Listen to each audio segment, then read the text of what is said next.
జ్యోతిర్మయుడైన దేవుని సంగమా, దేవుని సమాజమా, దేవుని బిడ్డలారా, తేజోమయుడైన దేవుని కుమారుడైన యేసుక్రీస్తు తన సొంత రక్తం ఇచ్చి సంపాదించిన క్రీస్తు సంగమా, ఈ రోజున ఈ శుభ సమయమున దేవుని యొక్క దివ్యవాక్యమైన బైబిల్ గ్రంథంలోని 66 పుస్తకాల గ్రంథముల నుండి ఒక ముఖ్యమైన సందేశాన్ని మనం ఈ రోజున వినబోచున్నాం. అదేమిటంటే బాప్తిసము ఎలా తీసుకోవాలి. అనేకమైన సందేహాలు క్రైస్తవ సమాజంలో ఉన్నాయి. వాటిని మనం ఈ రోజున నివృత్తి చేసుకుంటున్నాం.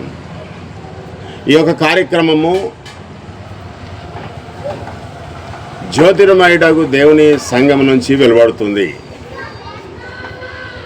ఈ యొక్క కార్యక్రమము ఫేస్బుక్, యూట్యూబ్, వాట్సాప్, ఇన్స్టాగ్రామ్ ద్వారా వింటున్న ప్రపంచ ప్రేక్షక మహాశైలందరికీ జ్యోతిర్మయుడగు దేవుని నుండి, ఆయన కుమారుడైన యేసు క్రీస్తు నుండి కృపా సమాధానములు మీకు కలుగునుగాక.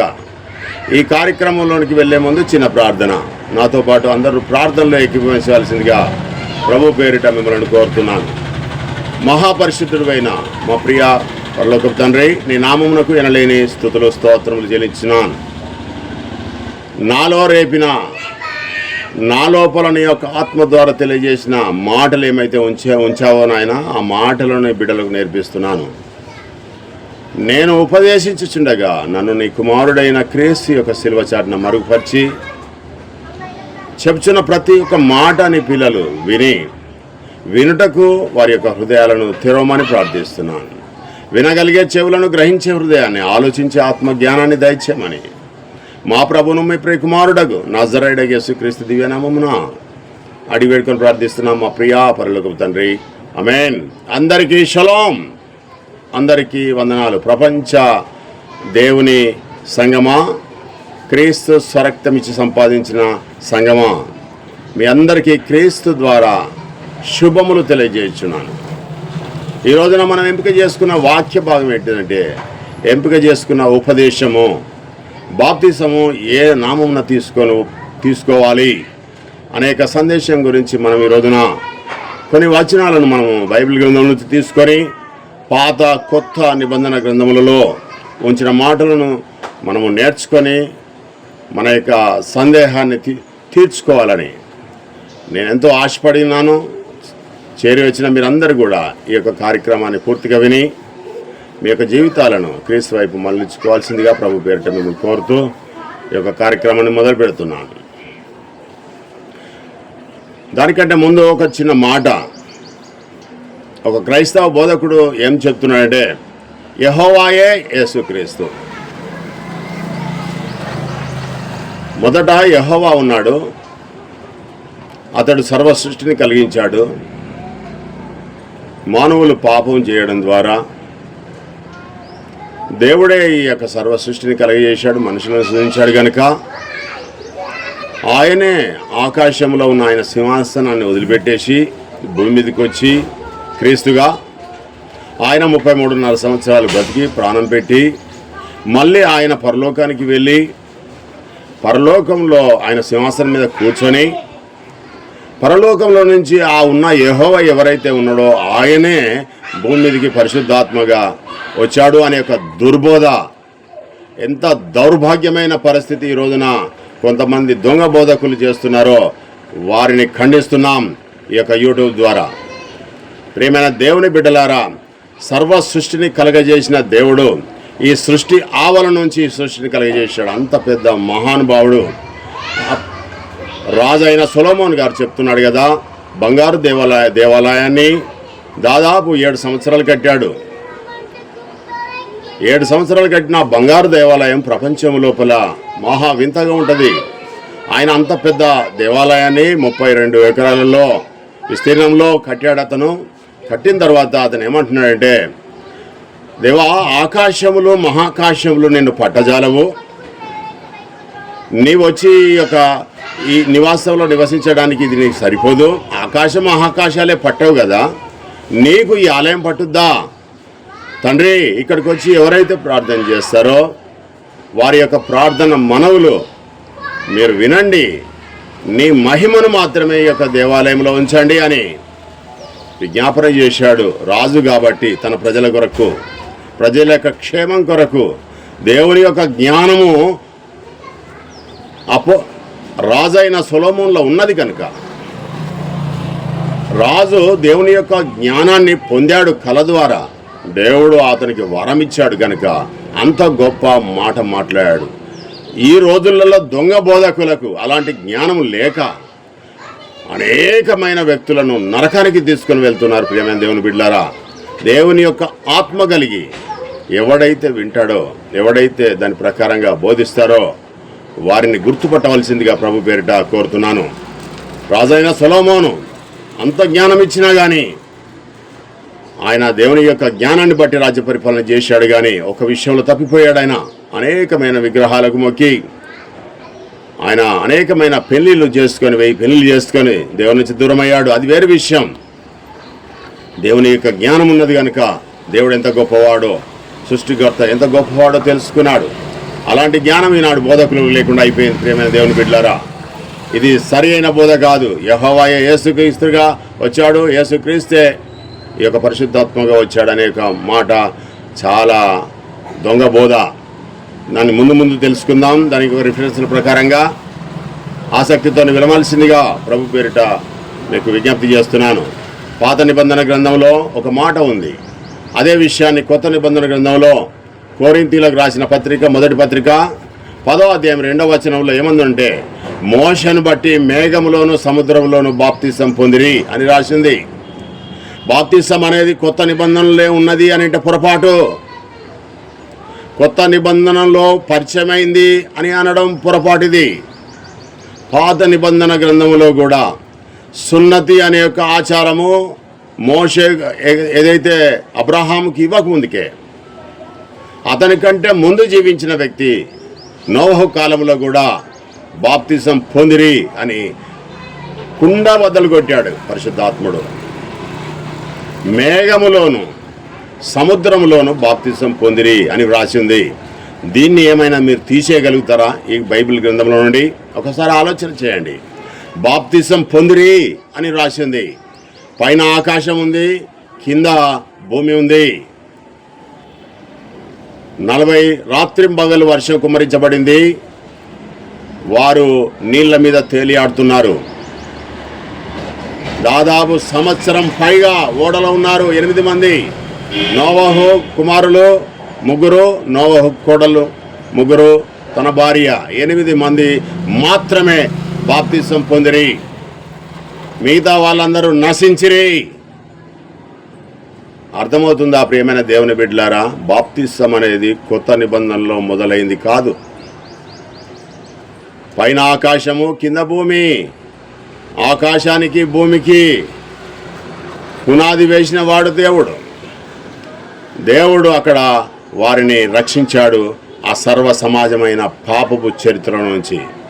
ఆదాము నుంచి వచ్చిన ప్రతి వ్యక్తి కూడా ఒక 8 మంది తప్ప టోటల్గా సమాప్తం. భూమి మొత్తం నీళ్లతోనే నిండిపోయింది. అందరు చనిపోయారు పశువులతో సహా. ఓడలోనికి వచ్చిన 8 మంది మాత్రమే రక్షణ పొందారు. ప్రియమైన దేవుని బిడ్డలారా, ఈ రకంగా చూసినట్టయితే యేసుక్రీస్తు ప్రభు 2వసారి వచ్చినప్పుడు కూడా ఆ విధంగానే జరుగుద్ది. రక్షించబడే వారి యొక్క గుంపు చాలా తక్కువ, నశించిపోయే వారి గుంపు చాలా ఎక్కువ. విస్తారమైన పంట ఉన్నది అని మనకు 24వ అధ్యాయం మత్తయి గ్రంథంలో, మత్తయి రాసిన సువార్తలు తెలియజేస్తాం. ప్రియమైన దేవుని బిడ్డలారా, పైన ఆకాశం ఉంది, కింద భూమి ఉంది, నీళ్లతో టోటల్గా నిండిపోయింది. బాప్తిసము మేఘములోను సముద్రంలోను బాప్తిసం పొందారు. 8 మంది రక్షించబడ్డారు, రక్షణలోకి వచ్చారు. ఏమైతే ఆ నీళ్ళ నుంచి తప్పించబడి ఆ యొక్క ఓడలోనికి వచ్చారో, 3 అంతస్తుల ఓడలోనికి ఎవరైతే వచ్చారో వారందరూ రక్షించబడ్డారు.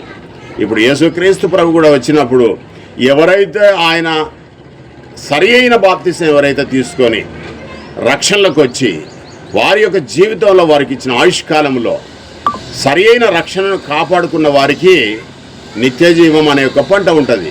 నోవహు కుటుంబం ఏ విధంగానైతే కాపాడబడిందో యేసుక్రీస్తు ప్రభు రెండవసారి వచ్చినప్పుడు కూడా ఎవరైతే నిజమైన విశ్వాసము, నిజమైన బాప్తిసం ఎవరైతే తీసుకుంటారో వారు రక్షించబడి నిత్యరాజ్యములో, పరలోక రాజ్యములో పౌర హక్కు పొంది క్రీస్తుతోని కూడా జీవించడానికి క్రీస్తు రాజుగా, ప్రభువుగా రాజ్యసింహాసనం చేస్తాడు. రాజ్యం దేవునిది. ఇక్కడ గుర్తుపెట్టుకోవాలి, రాజ్యం దేవునిది, సంఘం దేవునిది. కానీ సంఘానికి శిరస్సుగా యేసుక్రీస్తు ప్రభు నియమించాడు. రాజ్యం దేవునిది. ఆ రాజ్యం మీద అధికారిగా, ప్రభువుగా దేవుడు నియమించాడు. అర్థం కావట్లేదు దొంగ బోధకులకు. ప్రేమైన దేవుని బిడ్డలారా, ఇంకొక వచనాన్ని మనం నేర్చుకుందాం. హెబ్రీయులకు రాసిన పత్రిక 11వ అధ్యాయం 33వ వచనంలో, విశ్వాసం ద్వారా రాజ్యములను జయించిరి, నీతి కార్యములు జరిగించి వాగ్దానములు పొందిరి. ప్రేమైన దేవుని బిడ్డలారా, హెబ్రీయులకు రాసిన సువార్త 11వ అధ్యాయంలో విశ్వాస వీరుల పత్రిక ఆ పట్టిక ఉంది. విశ్వాస వీరులు తెలుసు కదా, న్యాయాధిపతులు చాలామంది ఉన్నారు. యెఫ్తా, సమూయేలు చాలా గొప్పవాళ్ళు. వీళ్ళు రాజులు ఉన్నారు, చాలా గొప్పవాళ్ళు. దావీదు లాంటి రాజులు చాలా గొప్పవాళ్ళు. వాళ్ళందరూ కూడా దేవుని యందు విశ్వాసం ఉంచారు. ప్రేమైన దేవుని బిడ్డలారా, రాజ్యాలను జయించారు, రాజులను జయించారు. దేవుడు ఏదైతే అబ్రహాంకు ఇచ్చిన వాగ్దానం ఏదైతే ఉందో ఆ వాగ్దానం బట్టి వారు రాజ్యాలను జయించుకుంటూ దేవుని యొక్క నీతి కార్యాలు చేశారు. అంటే దేవుడు ఏ వాగ్దానం అయితే ఇచ్చాడో ఆ వాగ్దానము క్రమపద్ధతికంగా అమలు జరుగుతూ ఉన్నది. మనం అవన్నీ జరుగుతున్నాయి. కారణం ఏంటిదంటే ఒక వంశాన్ని కాపాడుతూ ఉన్నాడు, ఒక గోత్రాన్ని, ఒక జాతిని కాపాడుతూ ఉన్నాడు. అబ్రహాం ద్వారా ఒక మెస్సియా రావాలి, ఆ మెస్సియాలో అందరూ రక్షించబడాలి అనే ఒక కోరిక దేవునిది. ప్రేమైన దేవుని బిడ్డలారా, ఇంకో వచనం మనం చూద్దాం. పేతురు రాసిన మొదటి పత్రిక 3వ అధ్యాయం 20వ వచనంలో, చెరలో ఉన్న ఆత్మల యొద్దకు ఆత్మరూపిగానే వెళ్ళి ప్రకటించెను, 8 మంది నేటి ద్వారా రక్షించబడ్డారు. మొదటి వచనం మళ్ళీ ఒకసారి మనము తిరిగి మళ్ళీ వేరే సందర్భాలలో మాట్లాడుతున్నాం. 8 మంది మాత్రమే రక్షించబడ్డారు, మిగతా వాళ్ళందరూ నశించిపోయారు. మరి వారందరికీ కూడా సమాచారం అందలేదా? ఈ నీటి ద్వారా దేవుడు యొక్క సర్వ భూమిని కలగజేసిన దేవుడు ఈ నీటి ద్వారా ఈ యొక్క సర్వ ప్రపంచాన్ని ముంచేస్తున్నాడు అనే ఒక విషయం మిగతా వారికి తెలియదా? తెలుసు. ప్రియమైన దేవుని బిడ్డలారా, 120 సంవత్సరాలైనా వాక్య ప్రకటన చేశాడు. ఎవరు? నోవహు. తన ఆస్తులు అమ్ముకున్నాడు, సమస్తాన్ని కోల్పోయాడు. దాని సొంత డబ్బు పెట్టి అతను ఆ యొక్క 3 అంతస్తుల ఓడను దేవుడు ఆయన ఆత్మ ద్వారా తెలియజేసిన సిస్టమ్ ప్రకారంగా, ఇంజనీర్లు లేరు ఆ రోజులలో, నోవహే ఇంజనీరు. ప్రియమైన దేవుని బిడ్డలారా, దేవుని యొక్క జ్ఞానము నోవహులో ఉన్నది. దేవుడు తెలియజేసిన తన ఆత్మలో ప్రేరేపించిన కొద్దీ ఆయన ఆ యొక్క కార్యక్రమాన్ని 120 సంవత్సరాలు చేస్తున్నాడు. ఆ ఓడ తయారు చేసింది కూడా అతను సముద్రం ఒడ్డున ఏం తయారు చేయలేదు. అదే ఒక మైదానంలో తయారు చేశాడు అతను. ఆ మైదానంలో తయారు చేస్తూ ఉంటే ఆయనను పిచ్చివానిగా చూశారు. 120 సంవత్సరాలు వాక్య ప్రకటన చేసుకుంటూ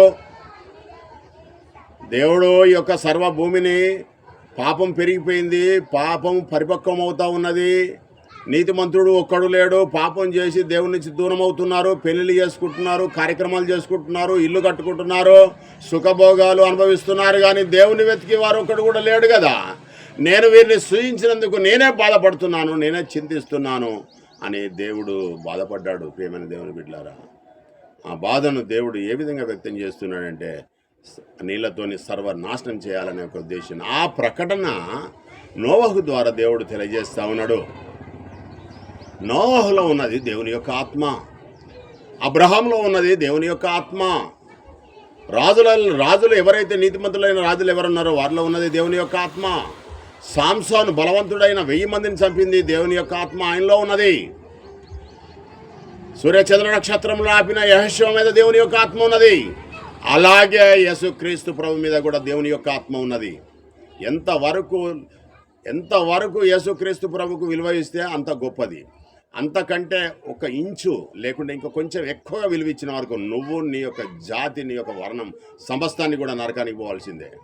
యేసుక్రీస్తు ప్రభును రక్షకునిగా దేవుడు నియమించాడు, ప్రభువుగా నియమించాడు, కానీ దేవునిగా నియమించలేదు. ప్రియమైన దేవుని బిడ్డలారా, దేవుడు కాదు, దేవుని యొక్క కుమారుడు ఆయన. ఆ కుమారుడు కూడా తిరిగి లేవడం ద్వారా, పునరుత్థానం జరగడం ద్వారా దేవుని కుమారుడు అయ్యాడు. కానీ అంతకుముందుకు ఎక్కడున్న పరలోకంలో ఆయనకేదో సింహాసనం ఉన్నది, వాక్యము అంటే ఆయనే అనే మాటలు ఎక్కడ కూడా బైబిల్ గ్రంథం తెలియజేయట్లేదు. ఈ బిషప్లని 14 సంవత్సరాలు, 7 సంవత్సరాలు, 8 సంవత్సరాలు ట్రైనింగ్ తీసుకున్నది ఈ అజ్ఞానం నేర్చుకోవడానికా? ఒకసారి ఆలోచన చేయండి ప్రేమ దేవుని బిడ్డలారా. మరి ఒక వచనము, ఇంకా ఈ యొక్క ఆత్మ ద్వారానే వెళ్ళాడు అనే ఒక సందేశాన్ని నేను ఒక మాటతో కంప్లీట్ చేస్తాను. ఈ మనుషులలో ఉన్నదంతా దేవుని యొక్క ఆత్మనే. ఎవరైతే అందరం కూడా దేవుని పిల్లలేం కనుక దేవుని యొక్క ఆత్మ అందరిలో ఉన్నది, కానీ క్రీస్తు యొక్క ఆత్మ అందరిలో లేదు. ఎవరైతే రక్షణలోకి వచ్చారో వారి మీద క్రీస్తు యొక్క ఆత్మ ఉంటుంది. ఎందుకంటే మంచివారి మీదను చెడ్డవారి మీదను దేవుడు తన వర్షాన్ని కుమ్మరిస్తున్నాడు, సూర్యుడిని ఉదయింపజేస్తున్నాడు. దేవుడు అందరికీ పిల్లలు, అందరూ ప్రతి జాతి, వర్ణం, తెలుపు, నలుపు, పొడుగు, పొట్టి, ఏ దేశం, ఏ ద్వీపమైన, ఏ సముద్రమైనా అందరికీ దేవుడు ఒక్కడే. ఆయన తండ్రి, ఆయన పేరు యెహోవా, ఆయన ఉన్నవాడు అనువాడు. యెహోవా అంటే అది ఒక పేరేం కాదు, అది ఒక నామం, మనం గుర్తించడానికి పెట్టిండు. యెహోవా అనగా ఉన్నవాడు అనువాడు. అసలు యెహోవాకు పేరు పెట్టే అంత దమ్ము ఎవరికైనా ఉందా? అది ఒక నామం, అట్లా ప్రకటన చేసుకున్నాడు. అబ్రహాంతో చెప్తున్నాడు కదా, నేను సర్వశక్తి కలిగిన దేవుడను అని తెలియజేసుకున్నాడు. మరి అప్పుడు యెహోవా అని ఏం తెలియజేసుకోలేదు కదా. ప్రేమైన దేవుని బిడ్డలారా, దేవుడు ఎవరు, ఆయన ఎంత గొప్పవాడు అని అంటే 6వ అధ్యాయం 16వ వచనంలో 1 తిమోతిలకు రాసిన పత్రికలో ఉంది. సమీపింపరాని తేజస్సులో ఆయన మాత్రమే వసించచ్చు, అమరత్వం కలిగిన వాడై ఉన్నాడు. ఆయన పక్కకి ఇంకొక వ్యక్తి అంటూ లేడు. కుడి పక్కగా ఒకడు, ఎడమ ప్రక్కన ఒకడు ఉన్నట్టుగా సమాచారం బైబిల్ గ్రంథంలో లేదు. అపార్థం చేసుకుంటున్నారు వాక్యాన్ని. అది ఎందు వాక్యం ఉండెను, వాక్యం దేవునిదే ఉండెను, ఆ వాక్యం దేవుడై ఉండెను అనే మాట అది దేవునికి సంబంధించింది, అది యేసుక్రీస్తుకు సంబంధించింది కాదు. అది ఆ వాక్యమే శరీరధారి కృపా సత్య సంపూర్ణుడిగా మన మధ్య నివసించాను అనగానే దేవుడు ఆయనలో నివసించాడు, అంతేగాని ఆయన దేవుడు కాదు కదా. అర్థం కావట్లేదు ప్రియమైన దేవుని బిడ్డలారా. ఇంకొక మాటను మనం నేర్చుకుందాం. మత్తయి రాసిన సువార్త 28వ అధ్యాయం 18 నుంచి 20 వచనం వరకు ఉన్న మాటలను మనము పూర్తి సబ్జెక్టులోనికి వద్దాం. ఇగో ఈ మాటను బట్టి కొంతమంది వ్యతిరేకిస్తున్నారు. సమస్త జనులను శిష్యులుగా చేయడి అని యేసుక్రీస్తు ప్రభు చెప్పాడు. శిష్యులుగా ఎందుకు చేయాలి? 12 మంది శిష్యులు ఉన్నారు కదా, మిగతా వాళ్ళని కూడా శిష్యులు ఎందుకు చేయాలి అంటే, శిష్యులు అనే వాళ్ళు ఎవరైతే ఉన్నారో వాళ్ళు వాక్య ప్రకటన చేయాలి. అనేక మంది యేసుక్రీస్తు ప్రభు గొప్పవాడు, ఆయన దేవుని కుమారుడు, ఆయనలో దేవుని యొక్క ఆత్మ ఉన్నది,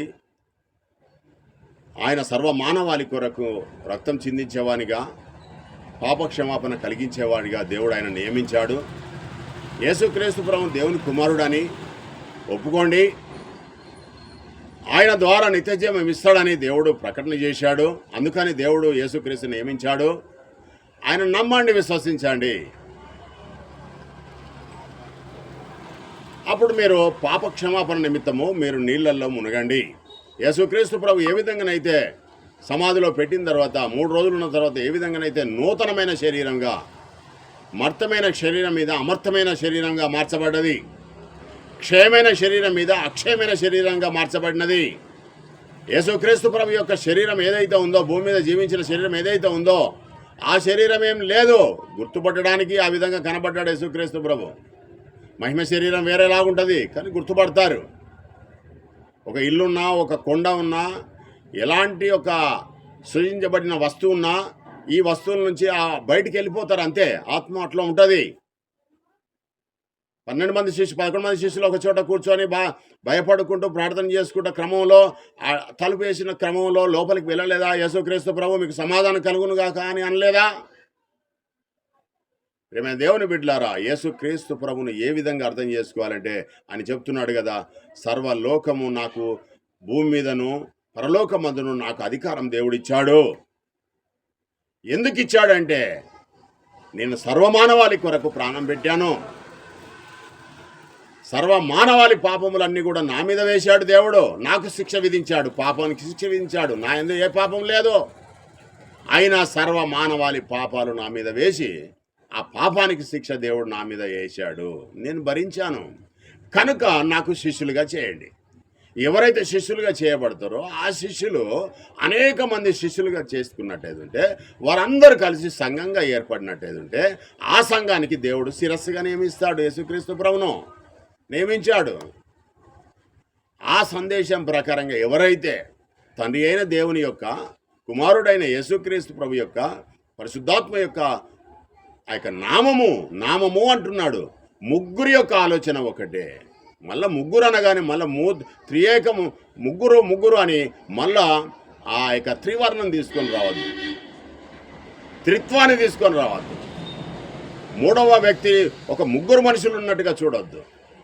మూడవ ఆత్మ ఏదైతే ఉందో పరిశుద్ధాత్మ నామములోనికి అంటే ఆది అందు దేవుడు భూమి ఆకాశములు సృజించెను, భూమి నిరాకారంగానే ఉండెను. దేవుని యొక్క ఆత్మ ఆ యొక్క జలములపై అల్లాడుచుండెను. యెహోవా ఆత్మ నన్ను కలుగజేసాను. యోబు గ్రంథము 33వ అధ్యాయం 4వ వచనం. ఆత్మ అనగానే వేరే తిరిగి అర్థం చేసుకోవద్దు. దేవుని యొక్క ఆత్మ నాసికారంధ్రములలో జీవవాయునుగా నరుడు జీవాత్మ ఆయను. అంటే దేవుని యొక్క ఆత్మ ద్వారానే సమస్తమును జరుగుతున్నాయి. యేసుక్రీస్తు ప్రభులో కూడా ఒక కొలత లేని ఆత్మనిచ్చాడు దేవుడు. ఆత్మ అనగానే మూడవ వ్యక్తిగా చూడకండి, అది దేవుని యొక్క ఆత్మ. అందుకని యేసుక్రీస్తు ప్రభు చెప్తున్నాడు కదా, నన్నేమన్నంటే పాపాలు క్షమించబడతాయి, కానీ దేవుని యొక్క ఆత్మనేమన్నంటే మీకు పాప క్షమాపణ లేదు. అనేక విషయాన్ని కుండ బద్దలు కొట్టాడు యేసుక్రీస్తు ప్రభు. మూడవ వ్యక్తులుగా, రెండవ వ్యక్తులుగా, ఒకటవ వ్యక్తులుగా చూడకండి. దేవుడు ఒక్కడే. ఆయన ఎవరు అంటే ఆయన ఆత్మ. ఆది కాండము మొదటి అధ్యాయం 1వ వచనం నుంచి ప్రకటన గ్రంథము 22వ అధ్యాయం వరకు అన్నీ కూడా దేవుని యొక్క ఆత్మచే రాయబడ్డాయి అని మనకు పేతురు రాసిన మొదటి పత్రిక 1వ అధ్యాయం 22 వచనాల్లో తెలియజేస్తా ఉన్నాడు. దేవుని యొక్క ఆత్మ చేత కార్యములు జరుగుతున్నాయి. సంసోన్ మీదకి వచ్చింది దేవుని యొక్క ఆత్మ, యెహోషువ మీదకి పోయింది దేవుని యొక్క ఆత్మ, మోషలోనికి వచ్చింది దేవుని యొక్క ఆత్మ, ఎలీషాలోనికి వచ్చింది దేవుని యొక్క ఆత్మ, ఏలియాలోనికి వచ్చింది దేవుని యొక్క ఆత్మ. దేవుని యొక్క ఆత్మ పనులు చేస్తున్నాయి, కానీ వేరే శక్తి కాదు. ప్రియమైన దేవుని బిడ్డలారా, వాక్యంలోని మాధుర్యాన్ని మీరు అర్థం చేసుకున్నట్టయితే వాక్యం అర్థమవుద్ది. వాక్యాన్ని పరిశోధిస్తున్నారా? దేవుని యొక్క వాక్యము కొంచెం అచ్చట కొంచెం ఇచ్చట ఉంటుంది. ఏదో ఒక్క వాక్యాన్ని పట్టుకొని దాన్నే 4 సార్లు తిప్పేయడం ద్వారా సత్యము అసత్యం అవుతుంది అని అనుకుంటే నీ పొరపాటు అది. ప్రియమైన దేవుని బిడ్డలారా, ఇంకొక వచనాన్ని మనం నేర్చుకుందాం. ఇక్కడ విషయం ఏంటిదంటే, నామములోనికి ఈ సర్వం కూడా దేవుని చేత నడిపించబడుతుంది. ఈ భూమి మీద కానీ, ఆకాశంలో కానీ, పైన కనపడే నక్షత్రాలు కానీ, ఆకాశ మండలాలు కానీ, ఈ యొక్క ఆస్ట్రాయిడ్స్ కానీ, తోకచుక్కలు కానీ, ఈ యొక్క మధ్యలో ఉన్న విశాలం కానీ ఏమైతే ఉన్నాయో, ఈ యొక్క ఆకాశంలో ఉన్నాయి, ఈ బ్రహ్మాండంలో ఉన్నాయి, ఈ సృష్టిలో ఉన్నాయి, ఈ భూమి మీద 118 ఎలిమెంట్స్, ఈ యొక్క భూమిలో ఉన్న ఈ సముద్రాలు, ఈ నీరు, ఇదంతా కూడా దేవుని చేత నడిపించబడతా ఉంది. దేవుడు ఆయన శరీరం కాదు, ఆయన ఆత్మ. ఆయన ఆరాధించి వారు ఆత్మతో సత్యంతో ఆరాధించాలని యేసుక్రీస్తు ప్రభు సమరయ స్త్రీతో చెప్పలేదా? నేను కూడా దేవుణ్ణి ఆరాధిస్తున్నాను, మీరు కూడా ఆ విధంగా ఆరాధించాలి అని యేసుక్రీస్తు ప్రభు చెప్పాడు కదా. ప్రేమైన దేవుని బిడ్డలారా, ఏమని అర్థం చేసుకుంటారు మీరు? యేసుక్రీస్తు ప్రభు సృష్టించబడినవాడు, రూపించబడినవాడు, నియమించబడినవాడు, దేవుని చేత నడిపించబడినవాడు, దేవుని యొక్క కార్యాలు చేసినవాడు. మోషే ఎలాంటి వ్యక్తో, యేసుక్రీస్తు అలాంటి వ్యక్తే. కాలుస్తే ఏంటంటే మోషే కంటే గొప్పవాడు. మోషే ఇజ్రాయిల్ సైన్యాన్ని 40 సంవత్సరాలు నడిపాడు. యేసుక్రీస్తు ప్రభు ఏమో ఈ సర్వ మానవాళి కొరకు ప్రాణం పెట్టాడు. మోషే కూడా అన్నాడు కదా, వారిని శిక్షిస్తా, వాళ్ళందరినీ నాశనం చేస్తా, వారి నుంచి నీ నుంచి కొత్త రాజ్యాన్ని, కొత్త సంఖ్యను, కొత్త భూమిని సృజిస్తా, కొత్త సంతతిని పుట్టిస్తా అని అంటే మోషే ఏమన్నాడు మీకు అర్థం కావట్లేదా? అయితే వారితో నన్ను కూడా నాశనం చేసేయి, నన్ను కూడా నరకంలో పంపించేయని మోషే అనలేదా? యేసుక్రీస్తు ప్రభు కూడా అదే వర్గం నుంచి వచ్చాడు. సర్వ మానవాళి కొరకు ప్రాణం పెట్టిన వ్యక్తి యేసుక్రీస్తు ప్రభు. దేవుడు అలాంటి ఒక అవకాశం యేసుక్రీస్తు ప్రభుకి ఇచ్చాడు. ఒక్కొక్కరికి ఒక్కొక్క అవకాశం ఇస్తాడు. ప్రియమైన దేవుని బిడ్డలారా, యేసుక్రీస్తు ప్రభు కన్నా మరియకు ఒక అవకాశం ఇచ్చాడు. ఆ గర్భంలో 9 నెలలు మోయమని. ఏసేపు యేసుక్రీస్తు ప్రభు యొక్క సంరక్షణగా నియమించాడు. ఏసేపుకు ఒక బాధ్యత ఇచ్చాడు. ఏమని? నువ్వు పోషించాలి. నా కుమారుడు ఇజ్రాయేలీను నడిపించేవాడు, సర్వ మానవాళికి ప్రాణం పెట్టేవానికి నువ్వు పోషించాలి, సంరక్షకునిగా ఉంచాలి అని యేసేపును నియమించాడు. తన ప్రవక్తలను, దేవుని యొక్క సమాచారాన్ని ఇవ్వడానికి ప్రవక్తలను నియమించుకున్నాడు. యేసుక్రీస్తు ప్రభు యొక్క పరిచర్యలో తోడ్పడడానికి 12 మంది శిష్యులను ఇచ్చాడు. ఇప్పుడు నీ మీద కూడా నా మీద కూడా దేవుని యొక్క పరిచర్య చేయడానికి ఆత్మతోనే నింపుతున్నాడు, మనల్ని కూడా నడిపిస్తున్నాడు. భూమి మీద పుట్టిన ప్రతి మనిషి కూడా ఉపయోగపడేవాడే. ఎవడు కూడా వేస్ట్గా లేకుంటే ప్రయోజనకరం లేని వాడిగా ఎవడు సూచించబడట్లేదు. ప్రతి ఒక్కరికి ఒక్కొక్క వరం ఇస్తున్నాడు దేవుడు. అందుకని నీ తోటి వాడిని ద్రోహి అని అంటే నువ్వు దేవుణ్ణి అన్నట్టే. దేవుడు సృజించిన వాణిని ద్రోహి అంటావా? నరహత్య చేసిన వానితో సమానం అంటున్నాడు. అందుకని దేవుడు ఎవడైతే బలహీనుడిగా ఉన్నాడో, ఎవడైతే దరిద్రంలో ఉన్నాడో, దరిద్రుని బాధ పెట్టువాడు, నన్ను బాధ పెట్టువాడు, సృష్టికర్తను బాధ పెట్టువాడు. సృష్టికర్త ఒక్కడే. ప్రియమైన దేవుని బిడ్డలారా, దేవుడే సమస్తాన్ని నడిపిస్తున్నాడు. దేవుని యొక్క ఆజ్ఞ లేనిది చెట్టు మీద ఉన్న ఆకు కూడా కదలలేదు. ఒకసారి ఆలోచన చేయాలి. ఆకాశ పక్షులను చూడండి, అవి విత్తవు, కోయబడవు, వాటికి ఆహారం ఇచ్చేవాడను నేను కాదా? పువ్వు పొద్దున్నే చిగురిస్తూ ఉన్నది. పువ్వు పొద్దున్నే వచ్చేసింది, సాయంత్రం వరకు అది కోయబడతా ఉంది. రెండవ రోజు కనపడదు. మానవుని యొక్క జీవితం అదే. కానీ నిజమైనది విశ్వాసం ఏంటిదంటే, యేసుక్రీస్తు ప్రభులు ఎవరైతే బాప్తిసం తీసుకుంటారో, తండ్రి అయిన దేవుని యొక్క, కుమారుని యేసుక్రీస్తు యొక్క, పరిశుద్ధాత్మ యొక్క నామము అనే యొక్క నామములు కాదు, నామము అంటే దేవుడిచ్చిన అధికారము. అట్లా తీసుకున్నవాడు రక్షించబడతాడు. ఒక దొంగ బోధకుడు ఏమంటున్నాడంటే, యేసుక్రీస్తు నామంలోనికి బాప్తిసం తీసుకుంటే నేను రక్షించబడతావు అనే ఒక దొంగ బోధ తయారైంది. అది కూడా 2వ అధ్యాయం 36వ వచనంలో అపోస్తుల కార్యంలో ఉన్న మాటను తీసుకుంటున్నాడు. అదేమో అపోస్తులుడు అయిన పేతురు గారు చెప్పాడు, ఈ సంఘం మీద, ఈ బండ మీద నా సంఘమును కట్టుదును, పాతాళ లోక ద్వారంలో దీని ఎదుట నిలవలేరవు అని ఏదైతే ఆ పేతురు ద్వారా వెలువడిన ఆ మాట ఏదైతే ఉందో, ఒక సంఘం ఆయన దగ్గర స్థాపితం జరిగింది కనుక ఆయన చెప్పిన మాటని తీసుకుంటాను అంటే, యేసుక్రీస్తు ప్రభు మాటను కొట్టేస్తావా? అంటే యేసుక్రీస్తు ప్రభుకు శిష్యులు చేయడం మానేయి. ఒకసారి ఆలోచన చేయాల్సిందిగా ప్రభు పేరిట కోరుతున్నాను. యేసుక్రీస్తు ప్రభు ఏం చెప్పాడంటే 28వ అధ్యాయం 18వ వచనం మత్తయి రాసిన సువార్తలో, తండ్రి యొక్క, కుమారుని యొక్క, పరిశుద్ధాత్మ యొక్క నామములోనికి బాప్తిసం ఇవ్వండి, నాకు శిష్యులుగా చేయండి, నేనేమైతే మాటలు చెప్పానో ఆ బోధలన్నీ వారికి తెలియజేయండి, వానికి రక్షణలో నిలకడగా నిలబడేటట్టుగా ప్రయత్నం చేయండి అని సర్వ ప్రపంచానికి ఇలమని యేసుక్రీస్తు ప్రభు చెప్పాడు. ఆ విధంగానే అపోస్తులు 12 మంది యూదులైన అందరి దగ్గరికి వెళ్ళి సువార్తను ప్రకటించారు. కానీ అపోస్తులుడైన పౌలు గారిని మాత్రము సర్వ మానవాళి ఎవరైతే ఉన్నారో, సర్వ ప్రపంచంలో ఉన్న అన్య దేశములలో ఉన్న ప్రతి వారికి కూడా సువార్త ప్రకటించబడ్డది అని అంటే కారణం ఎవరంటే, అపోస్తులుడైన పౌలు గారి చేతనే ప్రకటించబడ్డది అనేక సత్యం ఈ యొక్క యూట్యూబ్ ద్వారా మీకు తెలియజేస్తా ఉన్నాను. ఇంకొక వాక్యం మనం నేర్చుకుందాం. యేసుక్రీస్తు ప్రభు వాక్యం అనే ఒక దుర్బోధకులకు, వాక్యమే యేసుక్రీస్తు ప్రభు అనే ఒక దుర్బోధకులకు ఒక మాట హెచ్చరిక. తండ్రి యొక్క, కుమారుని యొక్క నామం అని ఇచ్చారు కదా, అక్కడ పరిశుద్ధాత్మ యొక్క నామం ఇచ్చారు కదా, కింద ఏమంటున్నాడంటే, దేవుని వాక్యం అనే యొక్క నామము ఆయనకు పెట్టబడి ఉన్నది. అనే విషయము ప్రకటన గ్రంథంలో మనకు తెలియజేస్తూ ఉన్నాడు. దేవుని యొక్క వాక్యం అనేక నామం ఆయనకు పెట్టబడి ఉన్నది. పెట్టబడి ఉన్నది అనే పేరును మీరు ఒకసారి అర్థం చేసుకోవాలి. పెట్టబడి ఉన్నది అంటే ఏదైనా ఒక వస్తువును మనము ఈ చోట పెట్టినప్పుడు ఆ వస్తువు అక్కడనే ఉంటుంది. దాన్ని ఎవరైనా కదిలిస్తే అది కదులుతూ ఉంటుంది. పెట్టబడి ఉన్నది అనే ఒక మాట ఏ విధంగా అర్థం చేసుకుంటున్నారు అంటే ఒక వ్యక్తి పెడితే పెట్టబడినట్టు.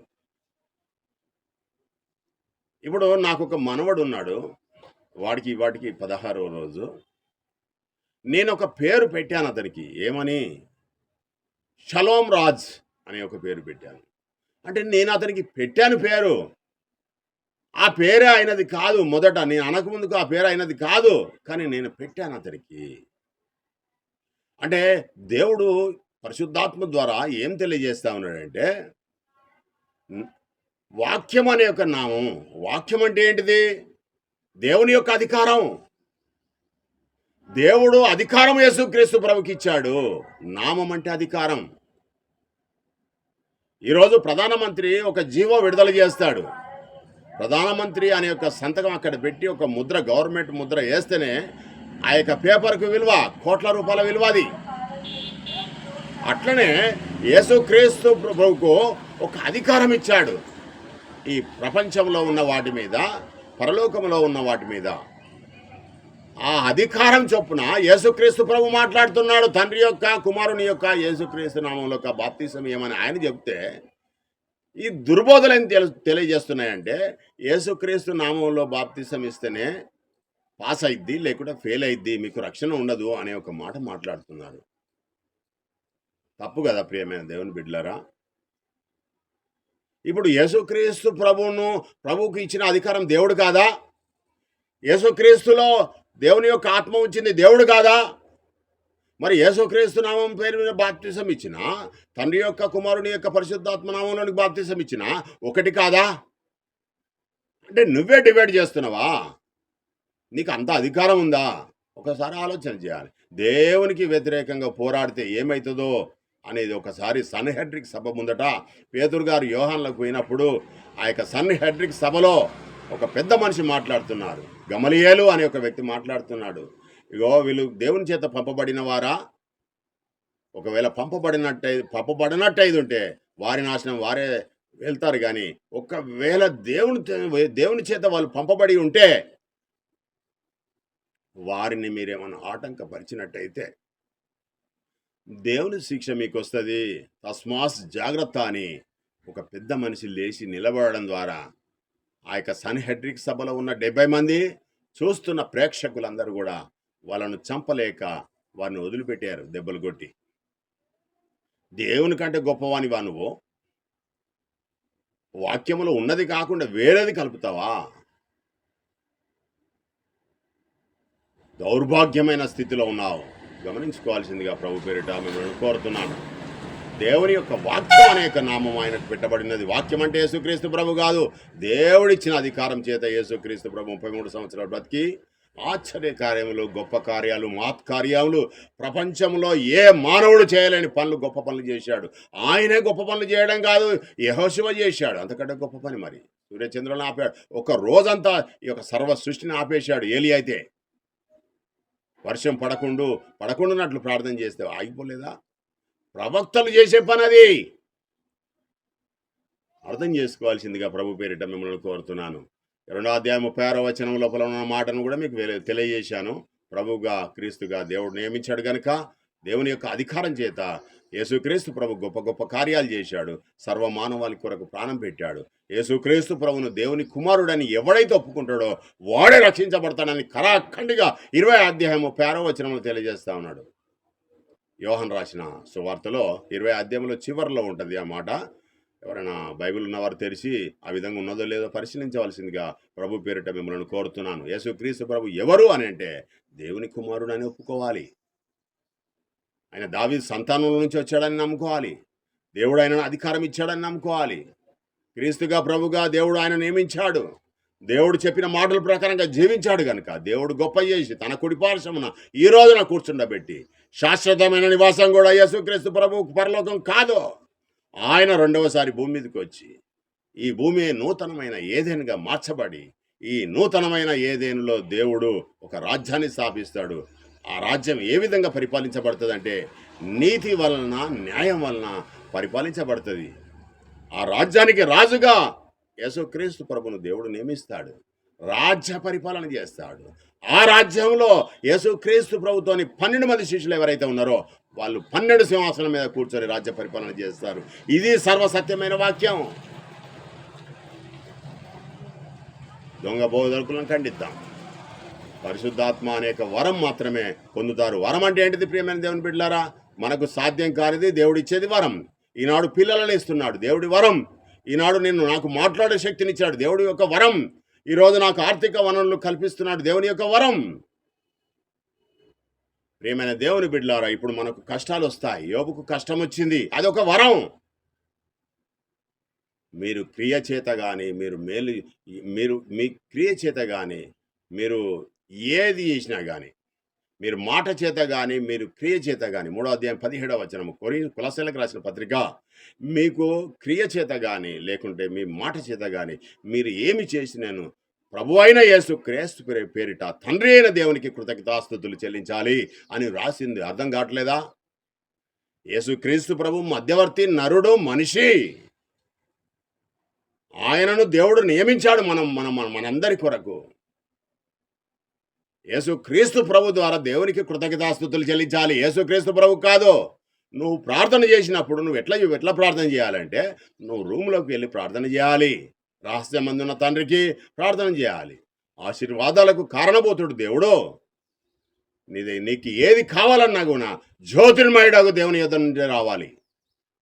ఆయన యందు ఏ చంచలత్వమును, ఏ గమనములో అయినా ఏ ఛాయనం లేదు. ఎవడైనా అడ్డుపడితే దేవుడు ఇవ్వాల్సిన మేలు ఇవ్వాలని దేవుడు అనుకుంటే, ఎవడు అడ్డం వచ్చినా, 100 కోట్ల జనాంగం అడ్డుపడి ఆపినా దేవుడు మాత్రం నీకు మేలు చేయాలనుకుంటే ఎంత మందినైనా పక్కకు పెట్టుకొని మేలు చేస్తాడు దేవుడు.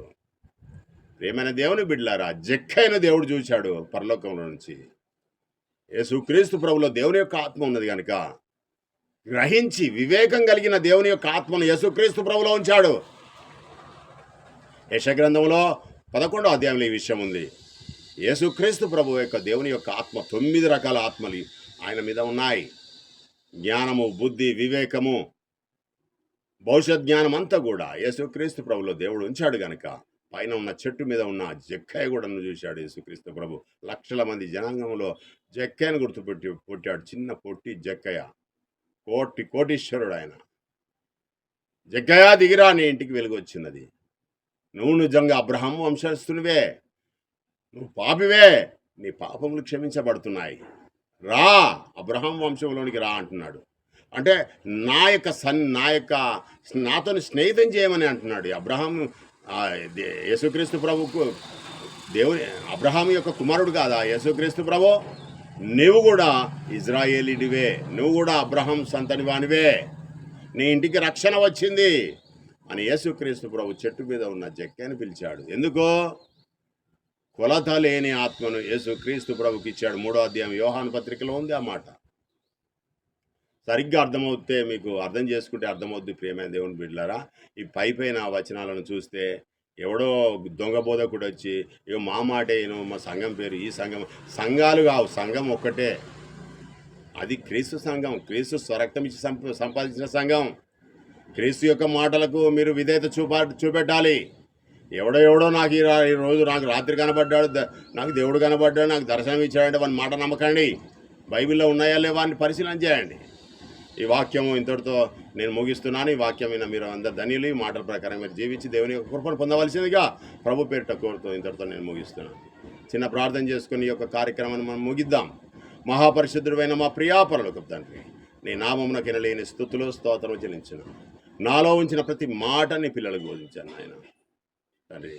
వారందరూ వాటి ప్రకారంగా జీవించి నోవహు వలె, యేసుక్రీస్తు ప్రభు వలె, అపోస్తుల వలె, ప్రవక్తల వలె ఒక మంచి జీవితం, ఉన్నతమైన స్థితిలో ఉండడానికి సాయం చేయమని మా ప్రభువును మీ ప్రియ కుమారుడు నజరేయుడైన యేసుక్రీస్తు దివ్యనామమున అడిగి వేడుకొని ప్రార్థిస్తున్నాం మా ప్రియా పరలోకపు తండ్రి. ఆమేన్. తండ్రి అయిన దేవుని యొక్క ప్రేమ, కుమారుడైన యేసుక్రీస్తు ప్రభు యొక్క కృప, పరిశుద్ధాత్మ యొక్క అన్య సాహసము వినని పిల్లలందరి మీదను, ప్రపంచ క్రైస్తవులందరి మీదను, నా మీదను, నా కుటుంబం మీదను ఉండునుగాక. ఆమేన్.